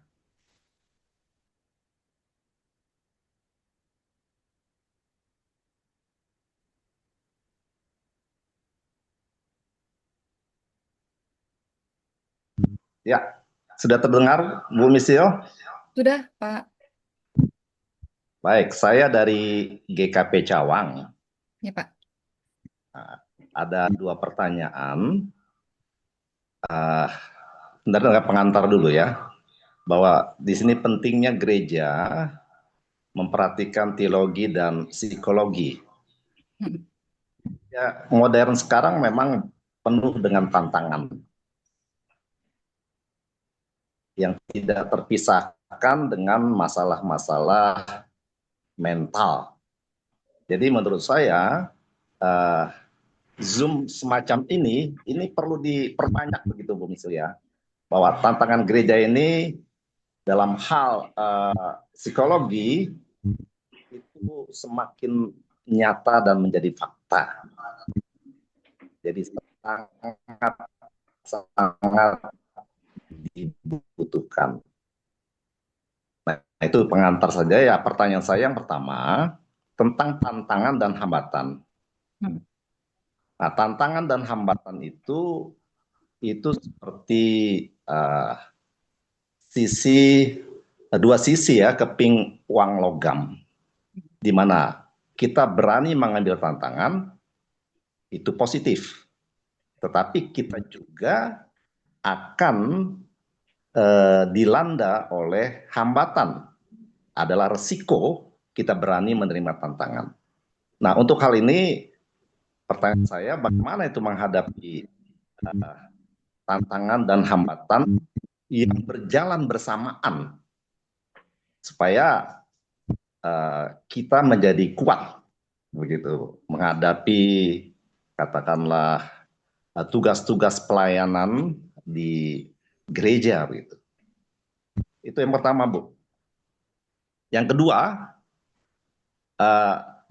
adanya dinamika di dalam pelayanan gereja itu yang perlu juga diperhatikan, bahwa setiap orang yang berkecimpung di dalam pelayanan, baik pendeta maupun penatua ataupun fungsionaris komisi, dia pasti akan mengalami atau berhadapan dengan dinamika itu. Nah, menurut Ibu sekarang bagaimana menghadapi dinamika pelayanan gereja itu mendapat pencerahan. Begitu Bu, terima kasih 2 pertanyaan. Baik, terima kasih Pak Agus Rahman Daud yang sudah bertanya juga. Mangga Bu Misi. Ya, pertanyaannya susah-susah nih semua ya. Ayo tolong dibantu ya Pak Pendeta. Mungkin dari Pak Rodi dulu ya tadi. Ini sebetulnya nih nanti tolong dikoreksi kalau Bapak Ibu ada yang jago di kesehatan ya. Sepanjang yang saya tahu ya, Pak ya, atau sependek yang saya tahu, sebetulnya tidur ngorok itu sebetulnya bukan tanda tidur pules, Pak. Sama seperti tadi saya bilang bahwa kalau kita mimpi itu justru nggak pules karena dia bukan di fase REM gitu ya. Kalau ada beberapa tingkat kan ya, beberapa tingkat gelombang otak tuh ada beberapa tingkat. Kalau paling gampangnya saya akan bilang atas, tengah, bawah gitu ya. Kita tuh nyenyak tuh kalau ada di gelombang yang paling bawah. Gelombang paling bawah itu justru kalau kita nggak mimpi. Kalau kita mimpi itu kita masih di gelombang yang tengah gitu ya. Nah, gelombang tengah ini sebenarnya kita tuh mimpi itu karena tadi kita ada stimulus-stimulus, otak kita tuh masih bekerja, jadi makanya kita nggak nyenyak tidurnya. Makanya mimpi itu muncul karena dia akibat dari memori-memori di otak kita, gitu ya. Demikian juga dengan si ngorok ini. Jadi ngorok ini sebetulnya bukan tanda bahwa tidur itu pules atau nyenyak, gitu. Justru ini tuh karena secara fisik itu ada gangguan sebetulnya ya. Seingat saya tuh kayak misalnya kayak di Rumah Sakit Immanuel tuh ada khusus ya bagian untuk mengatasi tidur ngorok gitu ya, harus mereka akan melakukan observasi karena memang akan dilihat secara fisik ada gangguan apa gitu, apakah di tenggorokannya kah menyempit atau lidahnya kah bermasalah begitu ya. Nah, justru kalau ngorok ini justru kualitas tidur kita tuh justru jadi lebih buruk. Itu kenapa biasanya orang yang ngorok itu kalau bangun itu masih suka ngantuk gitu, karena eh, eh, apa tidurnya tuh nggak nyenyak gitu ya, nggak nyenyak gitu. Jadi mungkin jawaban saya itu ya untuk Pak Roni gitu. Jadi eh, justru tidak nyenyak Pak kalau Bapak masih mengorok karena tadi ada masalah fisik mungkin yang harus dikonsultasikan begitu. Itu mudah-mudahan terjawab. Kemudian pertanyaan dari Bu Ode tadi ya. Ah, kalau ada pelayan terus menolong orang lain, tetapi diri sendiri mengalami luka batin yang belum selesai, apakah pelayan itu tetap sehat? Mungkin saya melihat dulu dari sisi, saya mau analogikan ya Bapak Ibu, kalau kita melayani itu kan sebetulnya proses kita memberi sesuatu, gitu. Kalau kita memberi, maka kita harus punya sumber daya ya. Kalau misalnya kita dianggap sebagai bejana, maka bejana kita harus penuh dulu supaya kita bisa ngasih. Kalau bejana kita kosong, kita mau kasih apa? Gitu. Nah, makanya sama kalau misalnya ada luka batin yang belum selesai, gitu. Dan kita tetap melakukan pelayanan, mungkin itu bisa jadi pedang bermata dua gitu kalau menurut saya ya, ke diri kita itu membuat kita tambah kosong ya karena kita udah kosong gitu, udah kosong terus tapi kita harus ngasih ya, harus ngasih terus kita ngasihnya membuat kita semakin kosong begitu kan. Nah, sementara pedang bermata dua tadi saya bilang satu lagi kemana, ke orang yang kita layani gitu. Kalau kita memberi sesuatu yang kosong itu mungkin hasilnya tidak akan seoptimal kalau kita penuh bejananya gitu. Mungkin saya akan analogikan begitu. Jadi apakah pelayanan itu tetap sehat? Kalau menurut saya pasti ada sisi kurangnya gitu ya. Karena tadi dia sendirinya belum selesai dengan dirinya. Makanya itu tadi saya bilang kenapa kita perlu istirahat dalam tanda petik begitu ya. Memulihkan diri kita dulu, setelah kita penuh, setelah kita sembuh dalam tanda petik, maka kita akan bisa melayani dengan lebih baik. Nah, Bapak Ibu jangan lupa bahwa respon kita, tadi yang saya bilang, itu selalu dipengaruhi oleh sudut pandang kita gitu. Kalau kita punya luka batin, maka ketika kita menilai orang lain, itu luka batin kita tuh akan selalu membias ya, mempengaruhi cara kita melihat orang lain gitu. Gampangnya gini deh, kalau misalnya kita punya luka batin pernah disakitin orang begitu. Ketika ada orang tadi yang saya bilang mengkritik, tapi sebenarnya tujuannya tuh ingin membuat kita lebih baik begitu. Cuma karena kita punya luka batin bahwa saya itu sakit hati pernah dikritik, kita akan selalu melihat, oh dia mah memang nggak suka sama saya, suka ngeritik gitu. Ya. Jadi sudut pandang kita pun menjadi bias karena kita selalu dipengaruhi oleh tadi kondisi di dalam diri kita. Itu kenapa? Makanya kita harus bereskan dulu gitu ya, supaya pelayanan kita juga menjadi lebih eh, optimal begitu ya untuk orang lain dan untuk kesehatan mental kita sendiri. Gitu. Itu untuk Bu Ode. Mudah-mudahan terjawab. Boleh dibantah ya Bapak Ibu atau kalau mau ditambahkan boleh ya. Kemudian pertanyaan dari Pak Agus tadi ya. Ini pertanyaannya susah banget ya. Eh, nah, kalau saya ya Pak Agus ya mungkin tadi tentang tantangan dan hambatan. Kalau saya mungkin mandangnya agak beda sama Bapak. Kalau tadi Bapak kan bilang kalau Bapak memandangnya sebagai dua sisi ya, ada tantangan, ada hambatan. Kalau saya tuh melihatnya justru berbeda hal gitu ini tuh. Karena tadi saya bilang kalau hambatan itu tuh kita udah nggak lihat celah lain, makanya kita bilang hambatan. Sehingga hambatan tuh lebih sering membuat kita jadi tidak melakukan apa-apa. Karena udah itu mah susah lah diapa-apain juga, itu hambatan. Tapi kalau tantangan, kita tuh melihat itu susah, tapi kita masih bisa lihat celah untuk kita melewatinya, gitu. Sehingga kalau ditanya gimana nih supaya jalan bersamaan, kalau menurut saya jadi nggak bisa berjalan bersamaan. Kita harus memilih gitu. Kita mau lihat ini sebagai hambatan atau kita melihat ini sebagai tantangan. Kalau kita mau terus maju, maka kita harus melihat ini sebagai tantangan gitu. Karena kita akan melihat ada celah kita bisa lewat gitu. Makanya tadi saya bilang kalau orang sehat mental dia selalu melihat ini sebagai tantangan. Susah sih, tapi saya bisa lewati deh gitu. Ada satu orang bijak yang berkata bahwa kita tuh harus pakai istilah gitu ya bahwa segala sesuatu tuh akan lewat gitu. Saat kita sedih, saat kita sulit, kita harus bilang pada diri kita, ini suatu saat akan lewat kok gitu. Saya nggak akan sedih terus, saya nggak akan sedih terus. Tapi pada saat kita lagi senang, saat kita happy, itu juga harus ada di otak kita. Saat ini saya sedang happy, ini juga akan lewat kok gitu. Artinya kita udah siap bahwa kita tuh akan sedih gitu setelah kita happy. Jadi kita tuh nggak akan jadi orang yang diem di satu fase hidup gitu. Kalau susah tuh kita susah terus gitu ya di fase itu kita nggak move on. Kalau kita senang terus nggak move on juga. Padahal hidup itu kan nggak pernah seneng, nggak pernah seneng aja, nggak pernah susah aja ya. Sama seperti lagu ya, nggak pernah panas aja, nggak pernah hujan aja gitu. Selalu panas dan hujan gitu. Makanya tadi orang bijak bilang ada dalam otak kita bahwa ini pasti berlalu. Kalau kita susah, ini pasti berlalu. Kalau kita lagi seneng, ini juga pasti berlalu. Gitu. Jadi kita akan selalu siap dengan semua hal. Ya, itu kalau menurut saya jawaban saya ke sana ya Pak Agus ya, nanti kita bisa diskusi lagi. Sementara untuk pertanyaan kedua tentang dinamika yang terjadi di setiap pelayanan gitu ya. Eh, Bagaimana kita melewatinya gitu ya. Kalau saya nggak salah tangkap ya, bagaimana kita bisa melewati semua dinamika ini. Kalau menurut saya, dinamika pelayanan itu sebetulnya mirip lah sama dinamika kita berapa ya, bersosialisasi dalam kehidupan kita gitu. Pasti ada masa senang, ada masa susah, ada masa menyebalkan gitu yang ada menyenangkan. Cuma yang berbeda adalah kalau menurut saya pelayanan itu apa ya, ada tuntutan tersendiri gitu. Ada tuntutan sendiri yang membuat kita tuh kayaknya harus perfect begitu ya, harus perfect dalam pelayanan tuh. Eh, Nah, keinginan untuk perfect inilah yang kadang-kadang justru menjadi gesekan gitu pada semua orang yang sedang bersama-sama melayani gitu.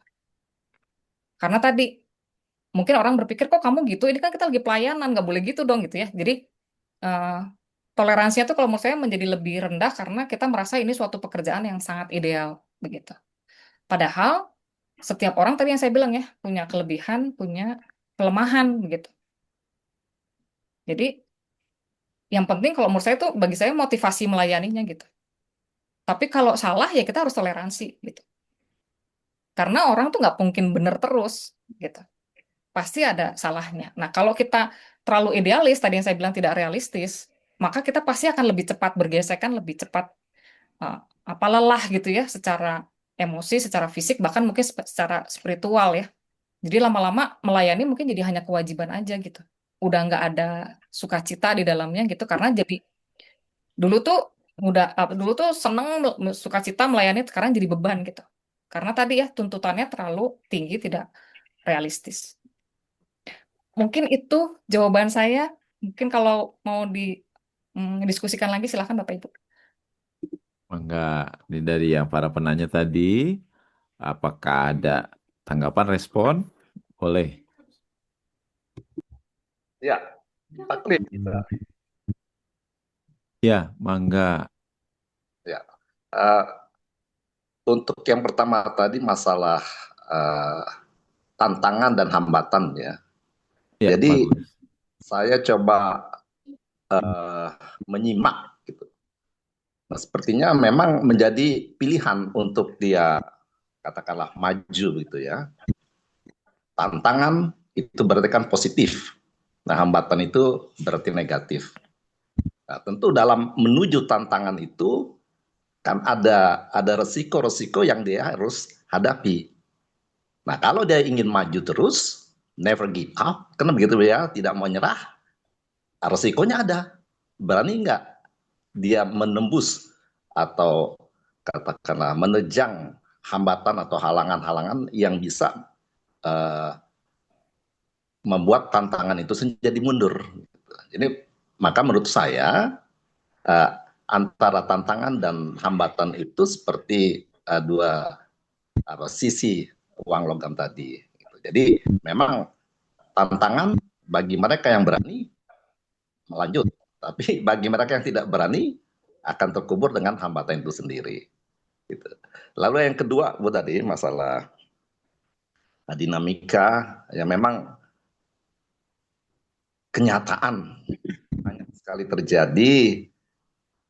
Ya barangkali pendeta pun ada yang mengalami kelelahan fisiknya, emosinya, gitu ya. Sehingga tadi dikatakan ya kita harus benar-benar bisa menyerah dalam pengertian tadi lelah. Perlu adanya me time, gitu Bu ya, istilah sekarang.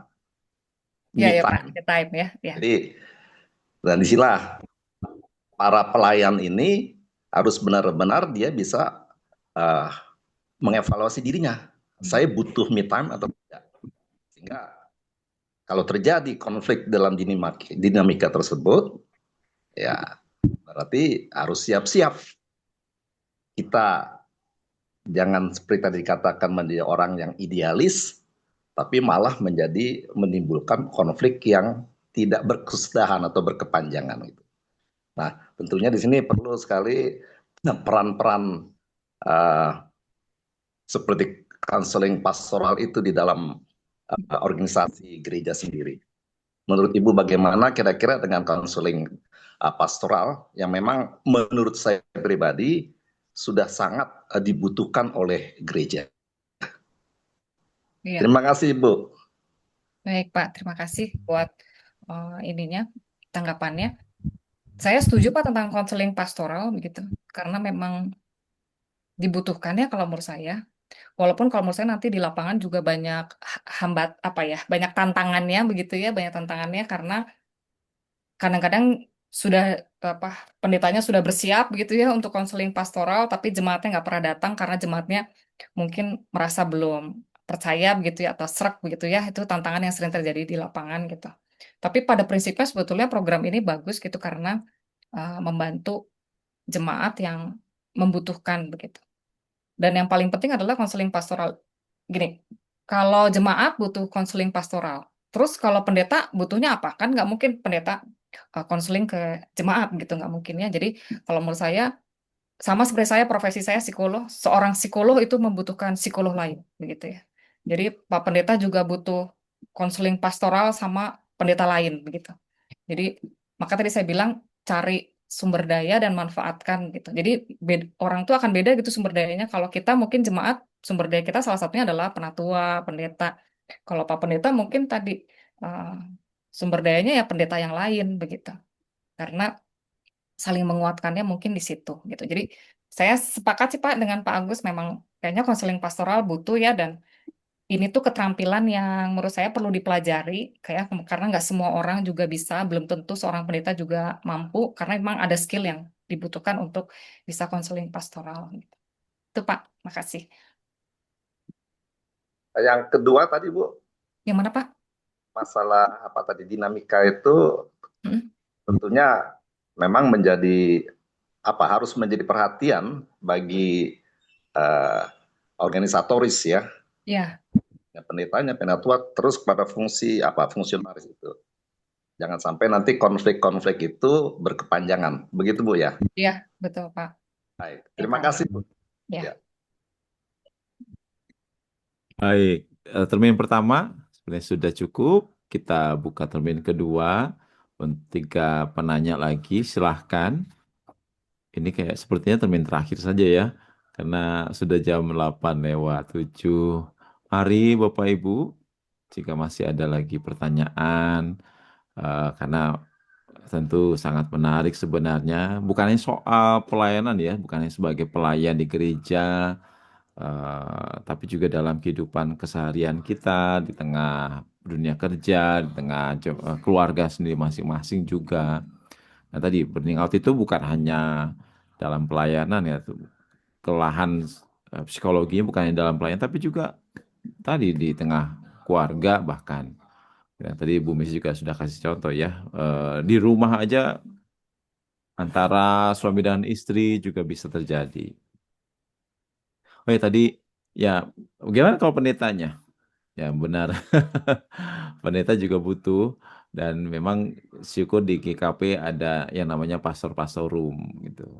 Itu jadi mereka lah tempat yang bisa jadi tempat untuk para pendeta curhat Baik. gitu ya, cari penolong. Mangga, ada lagi pertanyaan dari Bapak Ibu? Mungkin Bu Misi gini, satu ini sambil menunggu yang lain. Ya, Pak. Eh, Batasnya apa sebenarnya gitu ya? Memang tadi di awal Bu Misi sudah kasih apa kalau tubuh kita begini, kemudian cepat lupa misalnya dan sebagainya. Tapi kira-kira eh, ada nggak batasan gitu ya? Sehingga kita harus benar-benar, oh kalau saya sudah di tahap ini, maka saya harus benar-benar mempertimbangkan diri untuk yang mencari pertolongan, gitu ya. Ada nggak tuh batasannya? Kira-kira batas supaya tidak sampai benar-benar jadi sakit secara mental, gitu ya. Nah, ada nggak batasannya yang harus kita benar-benar waspada nih? Kalau sudah sampai di sini, wah, ini sudah lampu, bukan lampu kuning lagi, harus lampu merah jadinya, gitu. Ya, ya mungkin suara saya udah muncul ya. Iya, ya Mungkin sudah. ini sebetulnya tadi yang saya self check tadi ya, fisik, emosi, pikiran, relasi itu sebetulnya tuh bergradasi gitu Pak, dari yang paling rendah ke paling tinggi. Semakin sering kita mengalami, maka itu sudah tanda-tanda tadi lampu kuning atau lampu merah gitu, semakin sering. Gitu ya, misalnya tadi salah satunya misalnya tidur tidak nyenyak, bangun masih capek. Mungkin kita masih bilang, kadang-kadang aja kok. Kayaknya kalau hari Senin aja misalnya gitu ya. Nah, itu berarti masih oke kan. Tapi mungkin kita bisa bilang kayaknya hampir tiap hari deh saya tuh bangun tuh kayaknya nggak seger gitu. Ya, jadi menurut saya ini derajat gitu. Jadi semakin sering ini terjadi, maka sebenarnya itu udah lampu kuning. Nah, tadi yang saya bilang sebetulnya paling jelas terlihat itu adalah di relasi, Pak, gitu. Itu lebih jelas gitu. uh, Ketika relasinya itu terganggu gitu ya, mungkin orang lain bahkan sampai komplain gitu, perasaan dulu kamu gak gini deh, kok sekarang jadi gini gitu ya, itu berarti udah ada akumulasi tuh dari gejala fisik, emosi, dan pikiran gitu. Karena itu tuh munculnya paling jelas biasanya di relasi, karena kalau relasi kan kita ketemu orang lain, maka kita bisa jadi bergesekan kan sama orang lain gitu, makanya kenapa jadi lebih jelas terlihat gitu. Mungkin kita bisa ngerasain misalnya dulu perasaan saya sama istri saya tuh kayaknya jarang bertengkar ya, kenapa sekarang jadi bertengkar melulu ya gitu misalnya gitu. Ya, saya ngelihat dia naruh handuk, kok saya jadi kesel banget. Perasaan waktu dulu dia naruh handuk di mana aja saya taruh aja gitu. Kok sekarang saya jadi kesel banget gitu ya. Misalnya gitu. Nah, mungkin istilah mencari pertolongan begitu ya. Tadi yang saya bilang mencari pertolongan itu kan bisa juga berderajat ya, mulai dari cari sumber daya untuk sekedar curhat supaya ini nggak jadi makin apa menumpuk begitu ya, atau mencari pertolongan di tingkat yang ekstrim yaitu tadi ke profesi tertentu begitu ya, pendeta kah, penatua kah, atau psikolog kah gitu ya. Nah, tadi semakin frekuensi fisik, emosi, pikiran, relasinya semakin bermasalah, maka tentu butuh profesi yang lebih apa namanya mampu ya untuk mengatasi ini gitu. Itu sih Pak, paling Pak kalau mau ditanya sejauh apa ya. Yang pasti kalau kita sudah keberfungsian kita sehari-hari ini sudah mulai terganggu, misalnya yang saya sebut keberfungsian sehari-hari itu misalnya kayak biasanya saya pergi ke kantor saya masih bisa, tadi yang Bapak bilang ya, bisa produktif, ini sekarang saya tidak produktif, nah itu berarti sudah mulai mengganggukan kebersihan sehari-hari gitu. Kalau saya biasanya makan enak, ini sekarang saya udah nggak selera makan ya, tidur udah mulai nggak bisa tidur dan seterusnya, itu berarti ada terganggu secara keberfungsian sehari-hari, nah berarti itu harus mencari pertolongan. Gitu Pak Cliff. Terima kasih, Bu Mis. Karena kadang-kadang kita menyepelekan ya, Hmm. gitu. Atau, aduh, karena tuntutan pekerjaan, tugas, harus kuat, Hmm. gitu kan. Akhirnya tidak aware dengan tadi Ya. tanda-tanda yang sebenarnya sudah jelas nih, yang harus kita mulai kembali melihat ya persoalannya apa sih yang harus kita tangani dan sebagainya ya. Hmm. Terima kasih, Bu Messi. Mari, Terkait juga Bapak tadi Ibu. sebetulnya terkait juga Ya. tadi sebenarnya dengan pertanyaan Bu Ode tadi gitu. Hmm. Kalau kitanya sendiri nggak oke kan pelayanannya sebenarnya jadi nggak optimal ya. Maka kita harus selesaiin dulu sebetulnya. Itu Pak. supaya lebih optimal lagi.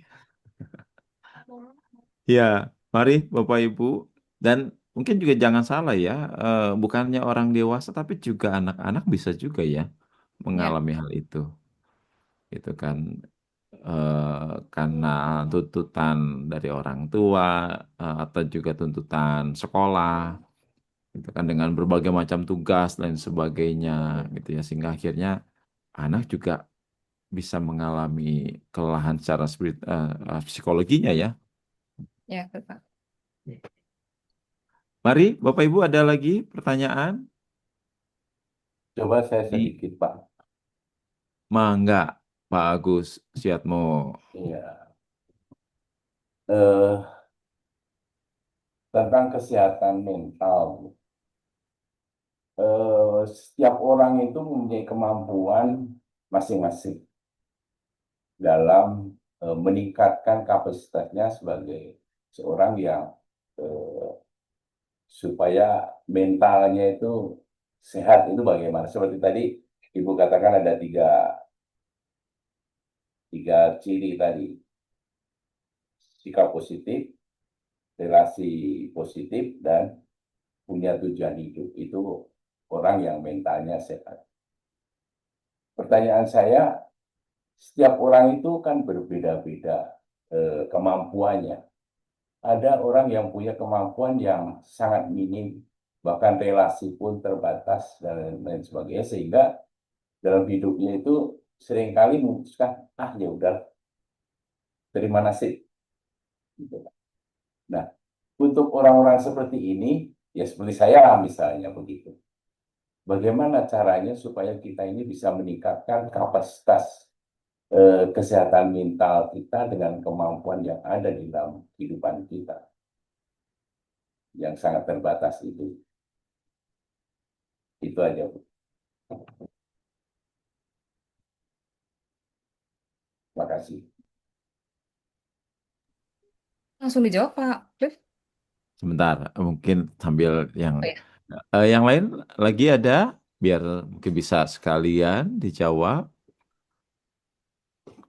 Kalau tidak ada, berarti bisa langsung saja, Bu Misi. baik. Pertanyaannya menarik ya. Saya sepakat bahwa setiap orang itu punya ukuran gelasnya masing-masing, ya, punya ukuran gelas masing-masing. Eh, Kapasitasnya nggak sama, gitu ya. Saya sepakat tentang itu.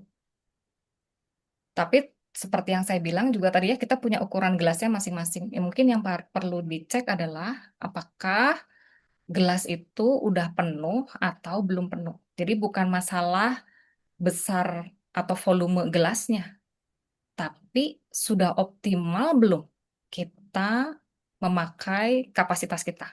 Gitu ya. Itu kalau menurut saya yang perlu kita renungkan dan refleksikan.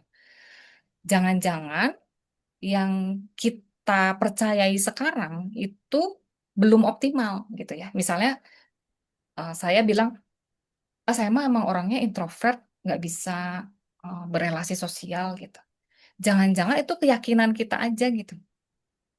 Padahal sebetulnya kita punya kapasitas yang bisa lebih dari itu.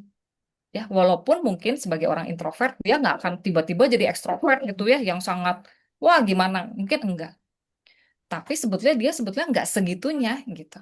Makanya saya bilang setiap orang punya gelas masing-masing, tapi yang perlu dicek adalah itu tuh udah penuh belum gelas kita. Jangan-jangan gelas kita tuh masih eh, baru keisi sepertiga gitu ya, belum penuh gitu. Makanya tadi yang saya sampaikan sebetulnya lebih ke arah meningkatkan gitu ya. Kalau meningkatkan berarti kan mengoptimalkan, ya mengoptimalkan. Dan ini sesuatu yang bisa dilatih gitu, bisa dilatih. Artinya sebetulnya kita bisa berlatih. Kalau misalnya saya orang introvert, mungkin kalau saya mau curhat diri saya sendiri, kalau Bapak Ibu ketemu saya mungkin waktu sebelum saya menikah sama saya setelah menikah, mungkin saya kelihatannya sebagai orang yang berbeda gitu ya. Dulu tuh saya sama sekali nggak bisa heureuy gitu ya, nggak bisa heureuy karena seorang itu serius banget gitu. Ya, tapi ternyata setelah makin ke sini saya ketemu orang, salah satunya ketemu suami saya yang kocak banget gitu ya. Lama-lama tuh saya mulai berubah, ternyata saya tuh bisa juga gitu bercanda gitu. Walaupun mungkin saya nggak selucu suami saya gitu ya. Tapi saya tuh agak beda sama saya yang dulu gitu. Kenapa saya bisa bilang begitu? Karena setiap teman-teman saya yang ketemu saya tuh kalau kita reuni, dia selalu bilang, Misi berubah ya sekarang ya gitu. Bisa bercanda gitu, dulu masa serius pisan gitu. Nah gitu, jadi tadi ya, jangan-jangan dulu tuh saya tuh keisinya tuh baru sepertiga gitu. Setelah saya berlatih gitu ya, dengan pengalaman, ketemu banyak orang gitu ya. Jadi agak penuh nih sekarang gitu ya. Walaupun tadi saya mungkin nggak selucu suami saya misalnya gitu ya. Tapi saya agak beda gitu. Nah, itu yang saya percayai dari setiap orang begitu, bahwa kapasitas kita itu memang sudah ada ukurannya, tapi kita bisa mengoptimalkan dengan melatih gitu. Kalau ditanya, kalau orang introvert susah banget nggak Bu berlatih untuk berelasi? Pasti lebih susah daripada orang ekstrovert, itu mah udah pasti ya. Tapi bukan berarti tidak mungkin gitu. Jadi makanya tadi saya bilang di usia sekarang udah bukan lagi nyari banyak teman gitu, tapi kita cari orang berkualitas yang bisa jadi teman kita. Artinya apa? Untuk orang yang relasi sosialnya juga kurang apa? Kurang terampil begitu. Sebenarnya dia tinggal cari satu atau dua orang begitu, yang dia bisa mendalam untuk berteman begitu ya, untuk menjadi sumber daya dia saat dia mengalami kesulitan. Gitu. Itu Pak Agus, opini saya ya, pendapat saya tentang hal itu.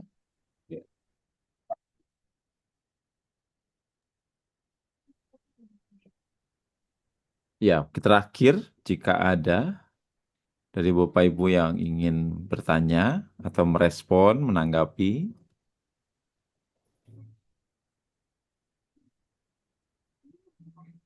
Hai, sepertinya tidak ada.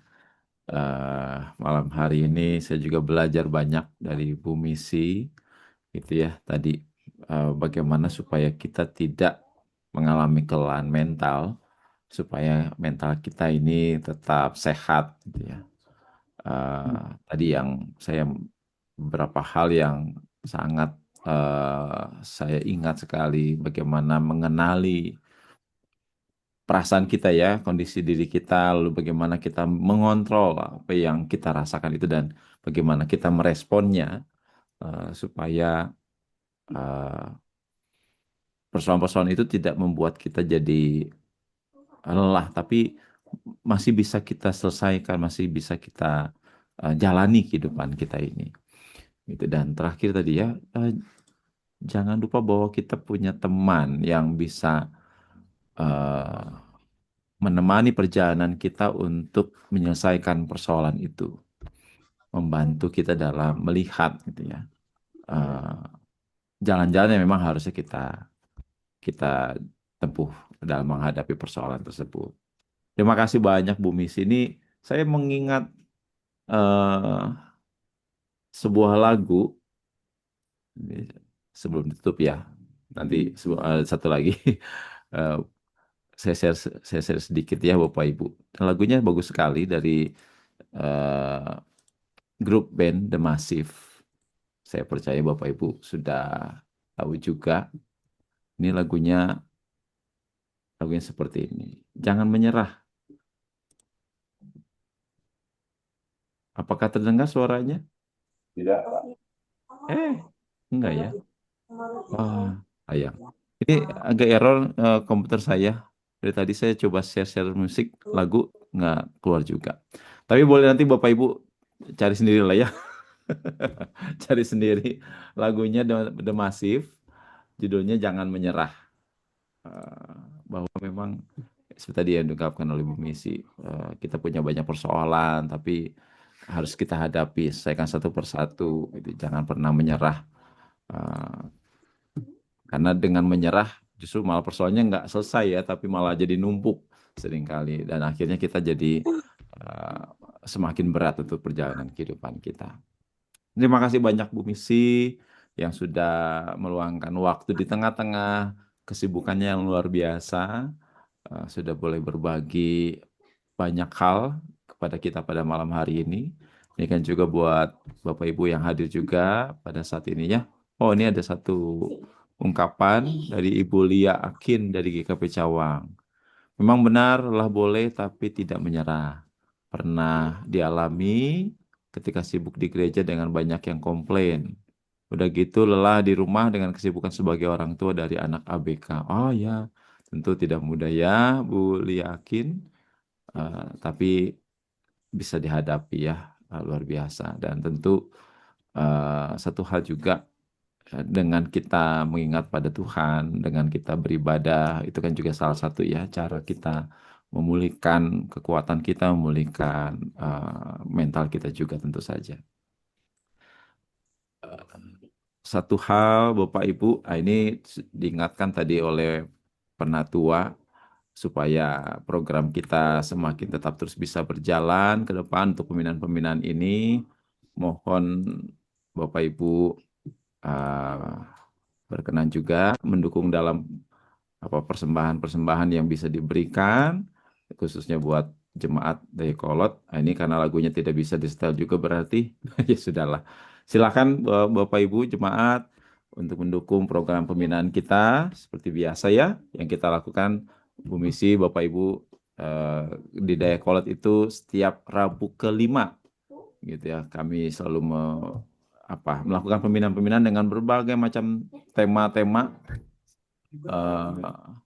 supaya jemaat semakin dilengkapi seperti pada malam hari ini, cara soal memelihara kesehatan mental gitu ya. Silakan untuk bisa memberikan persembahannya. Ini ada nomor rekening yang bisa dicatat dan juga di capture mungkin. Itu saja kegiatan. Maaf sebentar, ini saya dulu. Ya, kita tutup pembinaan kita pada malam hari ini. Ini ada salah satu penatua, Bu Rosela, mungkin bisa tutup pembinaan kita pada malam hari ini. Justru itu nggak lihat-lihat lagi, Tante Bu Ros. jadi baru hari ini Tante mau ikut yang berat. Waktu itu kan nggak dilihat-lihat lagi dah. Sudah bisa rupanya. Baiklah kalau begitu, saya saja ya, kita akan tutup dalam doa. Mari kita berdoa.